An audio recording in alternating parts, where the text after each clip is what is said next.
Smithfield Market has been a part of London for more than 800 years. Nowadays it is less busy than when the wholesale trade still flourished, and so two of the market's remaining buildings, the General Market as well as the Fish Market and Red House buildings, have been empty for decades. Under threat of demolition since 2005, redevelopment plans currently under review by the government could now see the buildings make way for restaurants, retailers and office buildings. The City of London Corporation, who owns the market buildings, approved the redevelopment plans in July. The £160 million scheme, which is backed by Henderson Global Investors, would include the removal of large parts of the original structures, some of which are grade 2 listed. After a prominent petition against the scheme, Community Secretary Eric Pickles announced a public inquiry into the matter in September.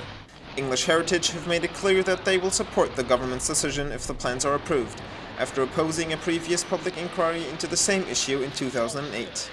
They argue that this time the propositions are far from total demolition and would reach a desirable compromise between restoration and new development in the area. But several heritage bodies, most prominently the conservation group Save Britain's Heritage, are campaigning for the city to reject the plans in favour of a more sensitive approach. Clem Cecil is the director of Save, and she sees English Heritage as having failed at fulfilling their duty.